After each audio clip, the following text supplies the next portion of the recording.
Bincang Kesehatan Solo Pos FM. Be healthy, be happy, and live longer. 103 Solo Pos FM, Beyond Information. Sobat Solo Pos, berjumpa kembali bersama saya Nur Atmaja. Kali ini dalam Bincang Sore Gizi bersama dengan Persagi, Persatuan Ahli Gizi Indonesia. Nah, kalau biasanya kita ngobrolin seputar gizi pada orang dewasa atau pada diabetes dan lain sebagainya. Nah, hari ini kepada mereka-mereka ataupun ibu-ibu yang masih punya balita, karena kita akan ngobrolin soal gizi pada balita. Ya, bersama dengan ahli gizi Isnaini Ana Pertiwi AMD Gizi atau biasa dipanggil Mbak Isna. Selamat sore Mbak Isna. Sore. Kabar baik ya? Alhamdulillah. Alhamdulillah. Oke, di kesempatan kali ini kita akan ngobrol soal gizi pada balita Mbak Isna. Kalau boleh tahu nih, jelas ya, kita semua orang awam pun juga tahu bahwa bayi ini memang sangat-sangat butuh yang namanya gizi. Tapi sebenarnya apa sih yang menjadi kebutuhan utama dari seorang bayi dan usia berapa sampai berapa? Ya, sebenarnya kan kita ada istilah dari anak itu ada dari gizi PMBA atau singkatannya pemberian makan bayi dan anak. Pemberian makan bayi dan anak, PMBA ya. Oke, terus itu ada standar emasnya, ada 4 poin. Yang pertama itu untuk bayi yang baru lahir, IMD sebutannya, atau inisiasi menyusu dini. Jadi setelah bayi itu lahir sesegera mungkin disusui selama 1 jam. Terus kemudian yang kedua ada memberikan hanya ASI saja selama 6 bulan pertama atau sebutannya ASI eksklusif. Jadi tidak diberikan tambahan apapun, air putih pun diusahakan tidak ya. Terus yang ketiga ada pemberian makan pendamping ASI, MPASI setelah 6 bulan sampai 2 tahun pertama. Terus yang terakhir itu ASI-nya dilanjutkan sampai 2 tahun maksimal. Ya. Tapi kan ada tuh anak bayi yang lebih dari 2 tahun, itu ada efek sampingnya nggak sih? Dari kebutuhannya memang sudah tidak memenuhi ya, karena 6 bulan pertama hanya ASI itu sepenuhnya dipenuhi oleh ASI. Nah, setelah 6 bulan sampai 1 tahun itu hanya setengah saja. Terus 1 tahun ke atas itu sudah sepertiga, berarti kan 2 tahun sudah tidak ada. Sebenarnya nggak butuh lagi gitu ya? Tidak butuh lagi. Jadi sudah bisa diberikan makanan pendampingnya. Gitu. Terus efeknya itu biasanya ke psikologi sang anak. Iya, kan 2 tahun pertama itu memorinya masih bisa dikendalikan ya, tapi setelah 2 tahun ke atas itu memorinya dia sudah terekam. Jadi dari psikologinya sih, lebih ke psikologi. Nah, itu tadi kan kalau anak ataupun balita yang lebih dari 2 tahun ya. Tapi kan tidak sedikit juga yang anak-anak sebelum 2 tahun udahan nih. Karena mungkin ada adiknya atau mungkin karena asinya si ibu nggak keluar. Nah, ini kan berarti sebenarnya kalau tadi Mbak Isna bilang sebenarnya dari jangka waktu 2 tahun ini ada nutrisi-nutrisi yang memang masih dibutuhkan dari ASI. Setengah tahun ini mutlak gitu ya, cuma ASI aja. Kemudian 1 tahun ini berarti sudah tambahan gitu. 1,5 tahun sudah berkurang lagi fungsi dari ASI. Nah, ini ada nggak sih untuk misalnya katakanlah belum ada 2 tahun, kemudian ASI si ibu ini udah nggak keluar nih, tidak tercukupi. Ada nggak makanan-makanan yang memang bisa diberikan kepada bayi sebagai pengganti ASI, misalnya banyakin buahnya atau kandungan vitamin yang ini atau yang apa gitu, ada nggak sih? Misalkan udah tidak diberikan lagi ASI, itu bisa ditambah dengan proteinnya, lebih banyak proteinnya, karena kan susu ya lemak sama protein untuk anak sebelum 2 tahun. Jadi 6 bulan sampai 2 tahun itu protein dan lemak yang lebih protein utama. Apapun ya? Iya. Tidak ada pantangan apapun untuk bayi. Jadi diberikannya perlahan-perlahan. Ya tetap dicek juga ya, misalkan ada alergi, kan protein lebih banyak ke alerginya untuk anak.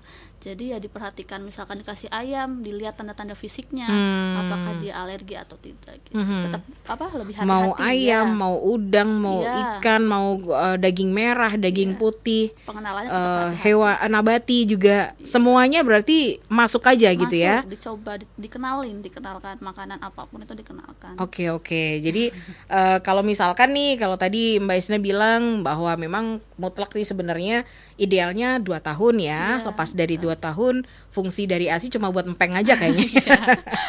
Nah, terus memang kita tahu sendiri bahwa gizi yang dikandung di ASI ini memang luar biasa gitu ya. Nah, kalau makanan pengganti apa selain tadi itu tadi kan perbanyak dari protein dan lemak gitu ya. Untuk sayur mayur sendiri bagaimana? Sayur mayur juga semuanya baik. Terus kan ada istilah juga untuk makanan 6 bulan sampai 2 tahun 4 bintang. Yang pertama harus dipenuhi. Jadi 1 kali makan itu harus ada 4 bintang. Bintang pertama itu makanan pokok, yang kedua makanan hewani, protein tadi, terus kacang-kacangan, yang ketiga dan bintang keempat sayur dan buah. Itu 1 kali makan diusahakan ada 4 bintang itu. Itu sudah kualitasnya sudah baik dan optimal untuk anak. Nah, ini kan yang cukup jadi PR ibu-ibu nih biasanya untuk memperkenalkan yang namanya si sayur, buah ataupun makanan protein yang lain. Ini kan kadang-kadang ada penolakan dari anak. Ada nggak sih istilahnya susah gitu ya kalau ada anak yang maunya cuma protein hewani aja gitu, sementara untuk sayuran nggak mau, atau ada nggak sih istilahnya tips atau misalnya dikasih pil aja atau misalkan bentuk bubuk, bentuk ini dan lain sebagainya, ini sebenarnya gimana sih? Misalkan kalau dia menolak, masih dalam istilah menolak itu bisa dicoba sampai 10 kali. Jadi anak itu dikatakan tidak suka itu sampai 10 kali percobaan, 10 sampai 15 kali maksimal. Jadi setiap hari diusahakan diganti. Jadi misalkan hari ini coba ayam, tapi ayamnya enggak mau, besoknya dikasih ikan, tapi tetap lagi dikasih ayam. Hari lusanya itu dikasih ayam lagi. Jadi terus dicoba-coba aja.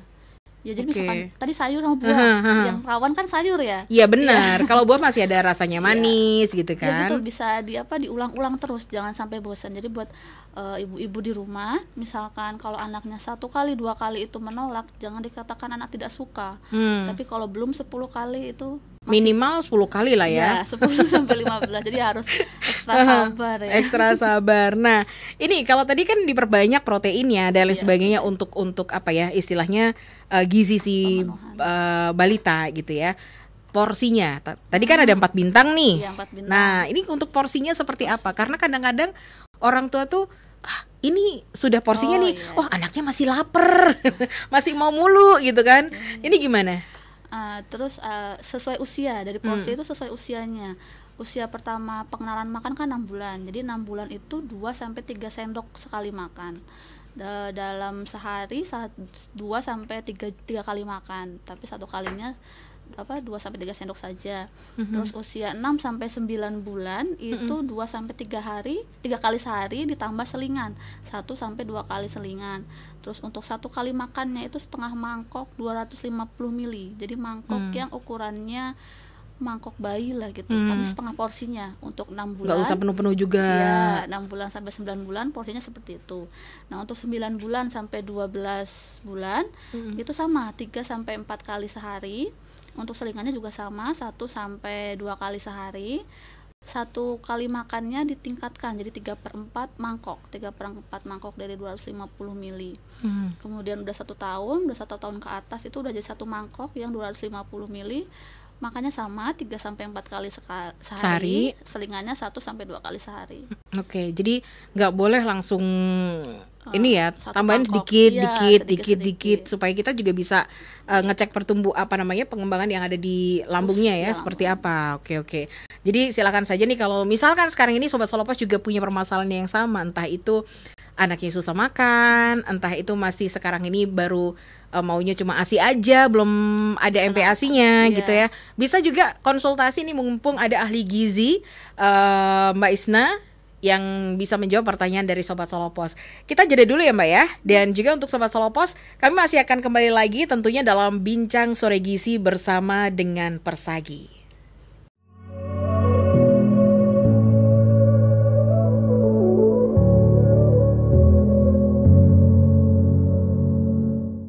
Ya, Sobat Selepas masih di Bincang Sore Gizi bersama dengan Persagi, dan Mbak Isna masih akan ngobrol bersama saya di kesempatan kali ini tentang gizi yang dibutuhkan oleh balita. Mulai dari porsi, kemudian jenisnya, kemudian nah ini yang sering kali saya bertanya-tanya karena beberapa istilahnya ada beberapa teknik model yang cukup banyak berseliweran gitu ya di dunia per MPASian ini.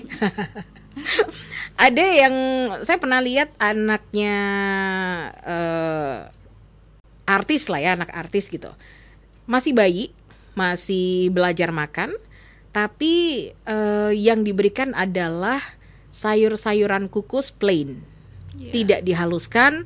Dia diminta untuk si bayi ini diminta untuk mencoba untuk memproses sendiri, mulai dari mengunyah meskipun dia belum ada giginya.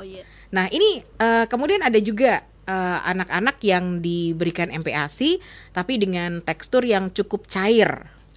Kemudian ada lagi misalnya kayak pasta ala pisang-pisang, nah kayak gitu-gitu. Nah ini sebenarnya seperti apa sih yang standar lah ya, atau mungkin ada beberapa metode gitu? Untuk tekstur sendiri itu juga disesuaikan dengan usianya. Tadi 6 bulan pertama itu untuk teksturnya cair kental atau bubur kental. Jadi istilahnya bubur kental itu ya memang dihaluskan. Terus untuk memastikan itu kental, itu misalkan kita sendokkan makanan itu disendok, kita tuang itu tidak mudah jatuh. Ya itu udah termasuk sesuai teksturnya, cair kental atau bubur kental. Nah selanjutnya di 6 bulan sampai 9 bulan itu ditaikan lagi teksturnya jadi cincang halus, ya dicincang-cincang. Sudah mulai bertekstur lebih kasar ya. Pengenalan tekstur. Kemudian di 9 bulan sampai 1 tahun itu sudah tim. Nah di tim. Jadi misal tetap lunak, cuman sudah ada bentuknya tetapi dia masih lunak ya, masih di tim gitu. Terus 1 tahun ke atas itu sudah makanan keluarga, sudah makanan padat biasa. Saya yang sering kali ada adalah kita nih mau ngasih makan bayi nih, segala macam dicampur jadi satu, di blend biar gizinya pas semuanya. Ada sayur, ada proteinnya. Tapi mungkin nanti si anak jadi tidak bisa mengenali rasa satu per ingredients-nya gitu ya. Misalkan dikasih hati, dikasih wortel, dikasih ini, mereka jadi cuma taunya ya udah bubur bayi gitu aja. Nah itu gimana tuh Mbak? Di 6 bulan pertama bisa kita satu bahan aja. Disatuin? Enggak, satu bahan. Oh, satu jenis bahan. Satu bahan. Misalkan pengenalan pertama itu dari karbohidrat, makanan pokoknya. Nasi, kentang, umbi-umbian kayak gitu bisa di 6 bulan pertama. Nah, setelah usia 6 bulan tadi 6 sampai 9 bulan itu sudah mulai dicampur. Jadi kita tetap pengenalan dulu satu bahan. Kemudian dicampurkan. Jadi biar si anak juga tidak kaget gitu. Jadi rasanya campur-campur gitu. Tapi ada yang masih cowboy gitu, meskipun sekarang ini memang cukup masif ya. MPASI, kemudian penyuluhan terkait dengan makanan-makanan pendamping ASI ini memang cukup banyak sekarang ibu-ibu muda ataupun orang tua muda yang sudah paham gitu ya. Tapi kan kita kan bercampur nih Mbak dengan generasi sebelumnya yang mungkin dari sisi pengetahuan bagaimana cara memberikan gizi ke anak ini 6 bulan harusnya full ASI, nggak boleh apa-apa gitu. Tiba-tiba mungkin diasuh dengan orang lain, udah masuk aja pisang, es teh gitu. Nah ini sebenarnya nih bagaimana sih caranya kita untuk ya kontrol lah ya supaya bisa orang tua ini bisa menghormati lah, karena udah kamu dulu juga usia 3 bulan udah makan jeruk sama durian misalnya. Gimana? Itu kita kasih pemahaman juga ke orang tuanya juga ya, ke pengasuh atau orang tua dari kayak neneknya, kakeknya, seperti itu kita kasih pemahaman. Nah, bisa juga misalkan kalau kita kerja, orang tuanya kerja, kita lihat dari buang air kecil sama buang air besarnya.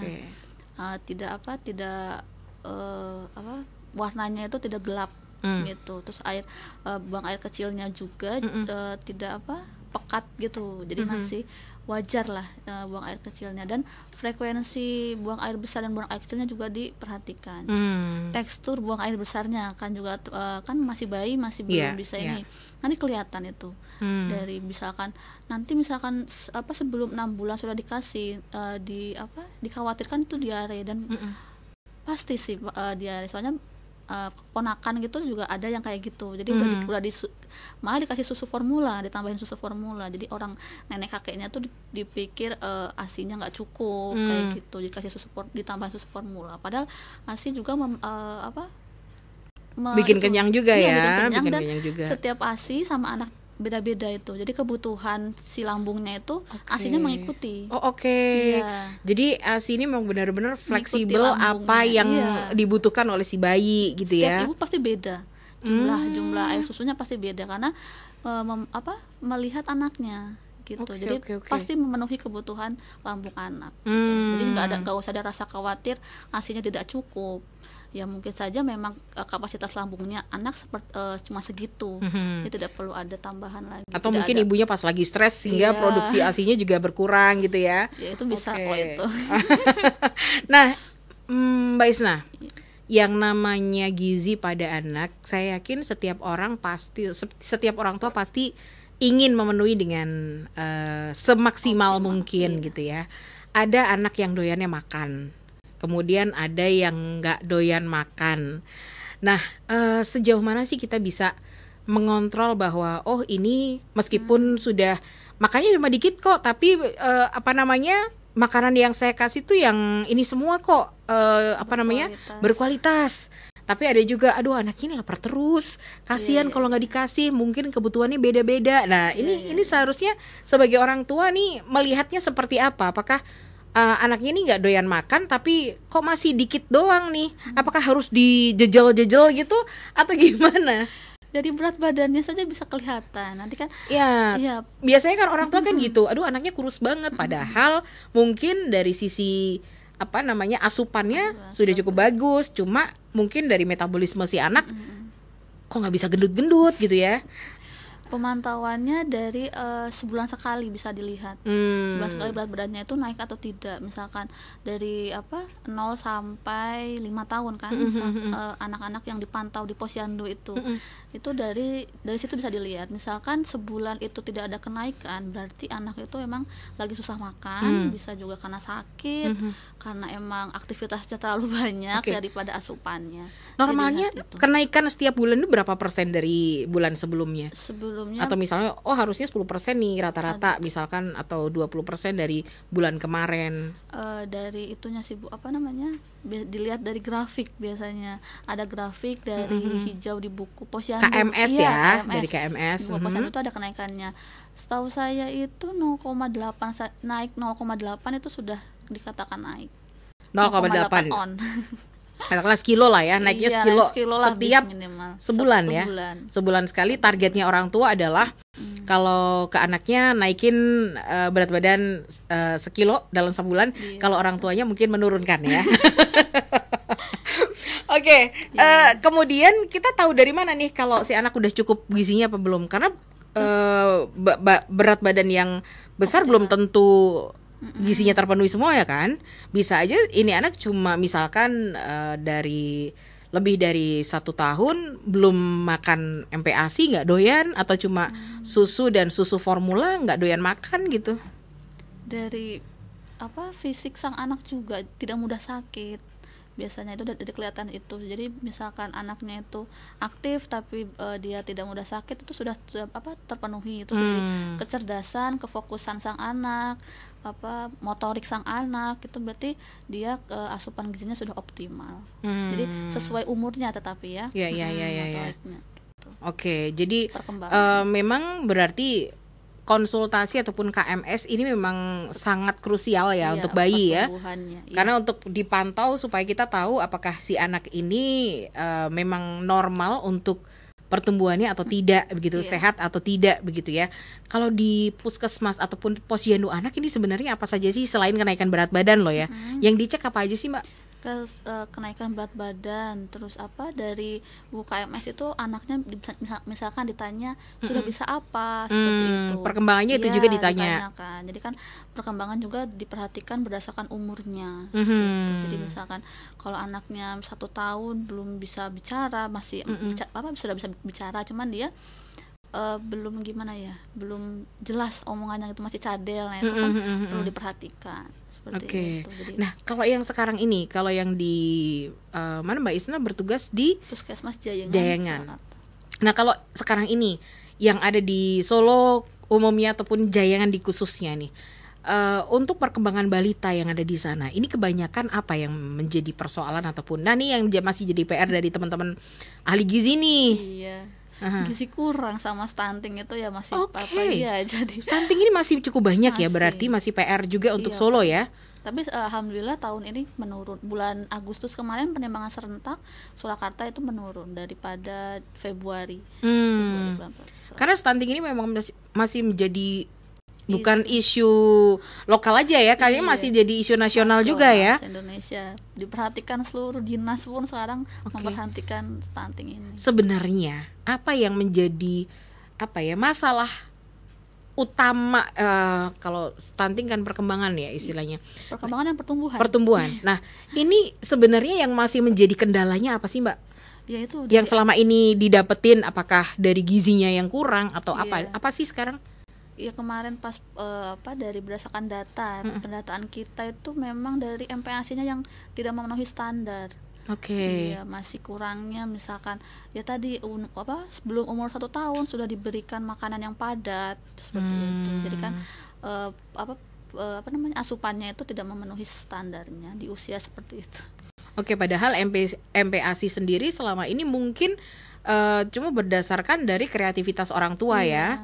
Tidak ada menu khusus yang diberikan dari ahli gizi, misalnya besok dikasih ini, hari ini, atau misalnya item-item yang kurang nih, ini nggak dikasih, cuma selama ini kreativitas orang tua aja. Masing-masing dan dari kemampuan orang tua masing-masing gitu. Yang penting dari tadi 4 bintang tadi itu harus memenuhi. Iya, sama teksturnya diperhatikan sesuai usianya.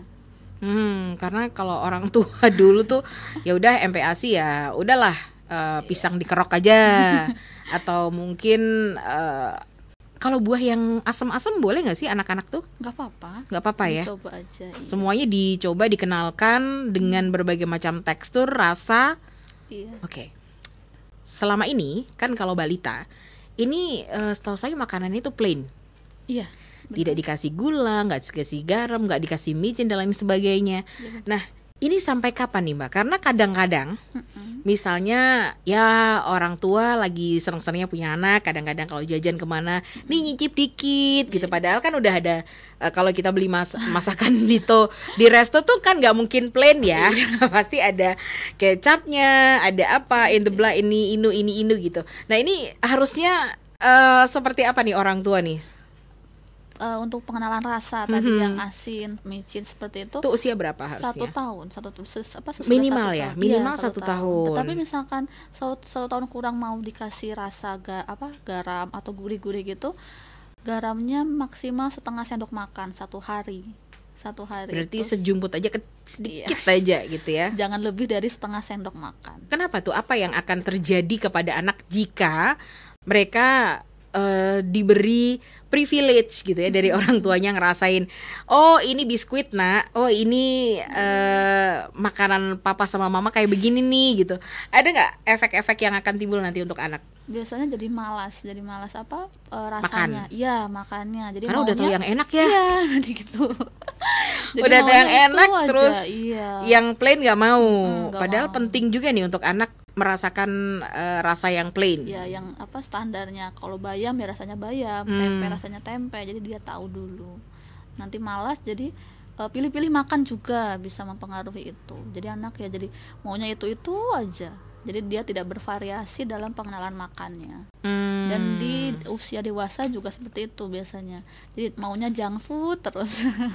Nah, kadang-kadang nih orang tua itu memilih makanan bagi anak-anak mereka sesuai dengan selera orang tua. Iya, bisa-bisa. Oh, itu sangat mempengaruhi sekali.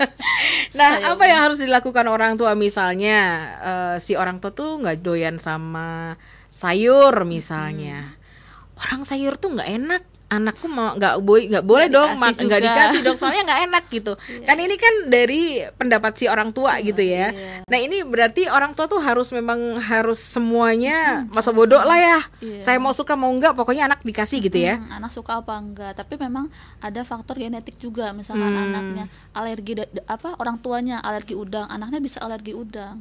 Tapi kan yang seringnya kan hewani kan. Iya, kalau nabati kan jarang-jarang, hampir nggak ada yang alergi terhadap sayur kan. Iya. Cuma rasanya aja kadang. Nah, itu juga perlu diperhatikan ya, soalnya misalkan ibunya nggak suka, belum tentu anaknya nggak suka juga. Dicoba aja. Misalkan ada yang kayak gimana ya, benar-benar nggak mau, benar-benar istilah kasarnya jijik ya, gitu dari pasangannya, dari suaminya, bisa disuapin sama suaminya atau kakek neneknya.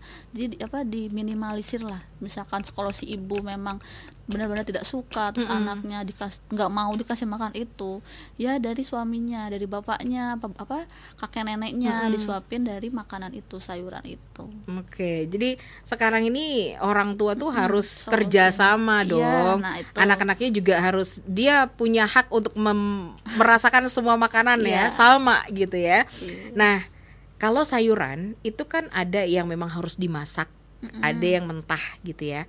Nah, kalau untuk dimasak, kita sendiri kan kalau orang dewasa tuh jangan terlalu mateng, ntar gizinya hilang. Iya. Supaya empuk. Nah, sementara kalau nggak mateng pasti masih agak sedikit alot. Nah, ini kalau untuk anak-anak gimana solusinya? Apakah harus dipotong-potong dulu, dicop atau dihaluskan atau gimana? Kalau anak-anak diusahakan matang optimal. Optimal. Iya, tapi kan harus kadang-kadang nyontrot nih, ada serat-seratnya gitu ya. Nah, ini gimana? Iya, dicincang tadi. Dicincang ya. Dihaluskan, boleh dicop, dicacah atau dihaluskan dengan blender. Kalau enggak dikukus dulu biar lunak baru dicop. Oh, oke. Jadi pokoknya kukusan tuh kalau untuk anak, untuk MPASI kayaknya wajib. Kapan boleh dikenalkan dengan goreng-goreng? Goreng-goreng setelah 1 tahun tadi. Setelah 1 tahun sudah bisa makan keluarga, jadi sudah bebas. Tapi kalau di bawah 1 tahun dianjurkan untuk kukus ya. Iya. Kukus, godok gitu ya, yang lunak-lunak dulu, yang plain tanpa ada rasa gitu ya. Meskipun ada yang rasa itu cuma dari ASI. Iya, ASI bisa. Terus garam juga tadi, setengah sendok makan masih bisa. Susu formula pun juga kan biasanya nih kalau orang zaman dulu tuh susu formula kasih gula gitu ya kan.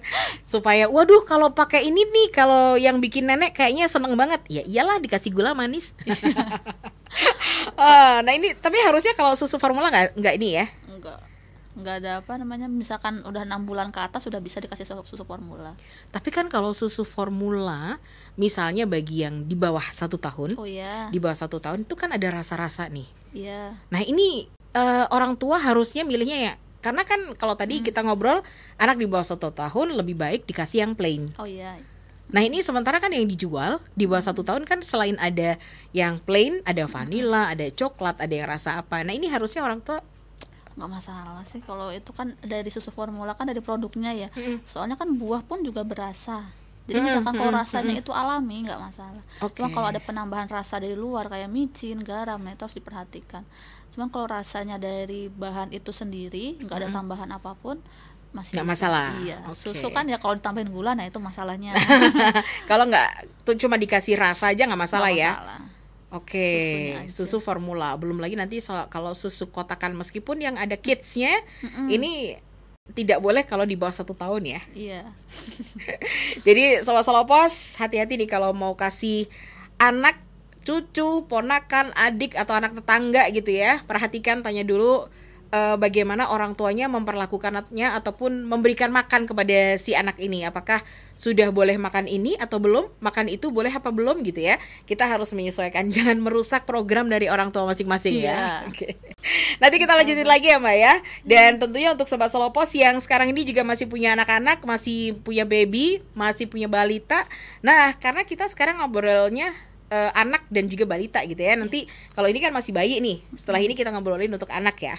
Dan untuk Sobat Selopos, kami masih akan kembali lagi. Jadi tetaplah bersama kami di 103 Selopos FM dalam Bincang Sore Gizi bersama dengan Persagi.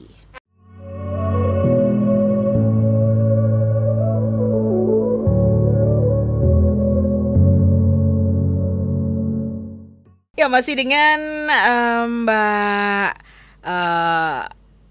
Isna ya, Mbak Isna dari Persagi, Persatuan Ahli Gizi Indonesia.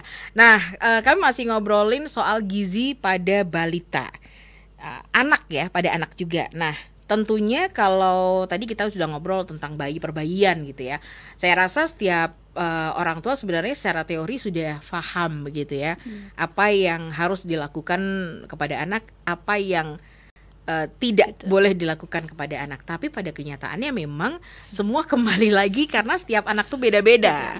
Seperti yang terjadi ini dari 7182 Mbak Agnes. Mbak Nur, saya mau tanya dong, kalau susu UHT Kids itu gimana ya buat balita usia 3 tahun? Soalnya anak saya tuh gak mau minum sufor.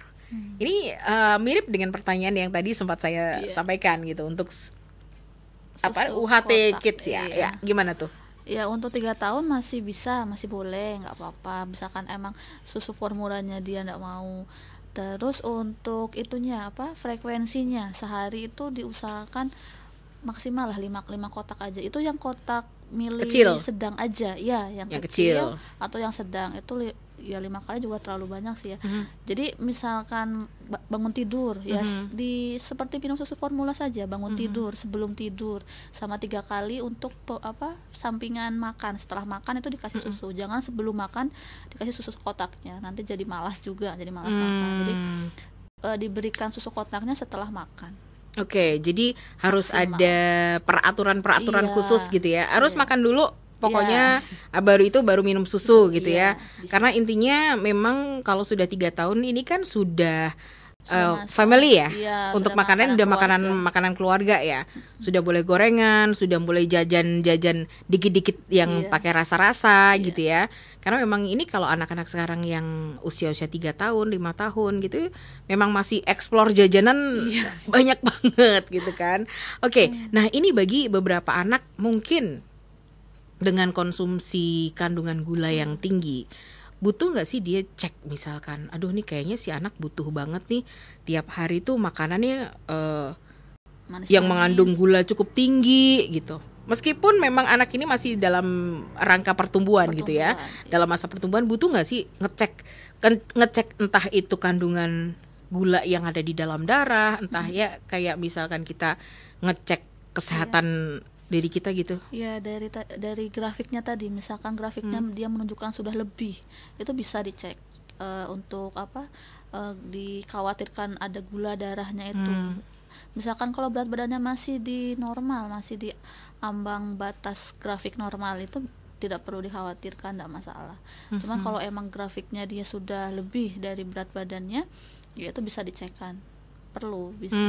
Kalau orang tuanya ada kekhawatiran itu, juga kan gula darah ada dari genetik ya. Betul. Misalkan emang ada keturunan di orang tuanya punya gula, bisa. Ya karena sekarang pun juga cukup banyak anak-anak balita pun juga kena diabetes ya. Iya, betul. Nah, ini indikasinya apa selain berat badan? Berat badan terus. Karena kan belum tentu yang kurus gulanya bagus dong. Iya. Karena cukup banyak juga anak-anak yang kena diabetes ini nggak gendut gitu. Itu dari fokus anak juga. Misalkan dia dari motoriknya, misal mainan yang mengasah kefokusan anak itu, dia sudah nggak bisa fokus gitu, sulit untuk fokus, itu bisa kefokusan anak juga bisa dari gula darahnya itu. Sama keaktifan, jadi misalkan dikatakan anak hiperaktif, nah itu juga bisa dikhawatirkan. Jadi lihat dari fisik sang anak, juga dari perkembangan sang anak itu. Oke. Jadi yang jelas ketika anak-anak ini dalam masa pertumbuhan ini kita sering-sering aja konsultasi di dokter spesialis anak karena setiap anak juga punya perkembangan yang pertumbuhan yang berbeda ya. Karena orang tuanya beda juga, kemudian sehari-harinya juga beda gitu kan. Jadi memang kayaknya orang tua wajib aktif ya. Iya, dilihat perkembangannya. Oke. Paling ideal anak ini selain tadi di posyandu ya. Posyandu. Selain di posyandu, misalkan sudah lulus nih dari posyandu, sampai berapa tahun sih kalau posyandu? 5 tahun. 5 tahun. Setelah lulus, katakanlah lulus dari 5 tahun ini, berapa sih idealnya dia harus, si anak ini, seorang anak idealnya harus konsultasi ataukah minimal 1 bulan sekali atau gimana? Biasa seperti pemeriksaan pada umumnya aja, 6 bulan sekali bisa konsultasikan ke ke dokter spesialis anak itu. Terus juga dari misalkan anaknya tidak ada masalah ya tidak perlu dikhawatirkan, nggak apa-apa. Cuma dari sekolah juga, misalkan di sekolahnya misalkan sudah 5 tahun kan berarti sudah memasukin anak sekolah ya. Betul. Iya, dari perkembangan di sekolahnya seperti apa, seperti itu. Misalkan memang menyimpang dari umurnya atau dari kefokusan, dari kecerdasan sang anak di sekolah itu bisa dikonsultasikan minimal yaitu 6 bulan sekali. 6 bulan sekali. Kalau itu kalau ada masalah, kalau nggak ada masalah ya nggak usah gitu ya. Sudah sewajarnya seusianya itu ya nggak apa-apa.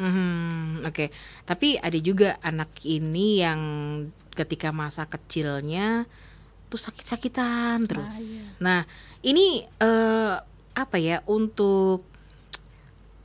untuk menjaga ataupun untuk upaya preventif lah. Ini untuk pembatasan makanan yang masuk, gizi yang masuk, ini harusnya seperti apa? Apakah memang harus benar-benar mentaati diet? Iya, kualitas dan kuantitas dari pemberian makan tadi. Di kuantitasnya diperhatikan dan kualitasnya pun diperhatikan.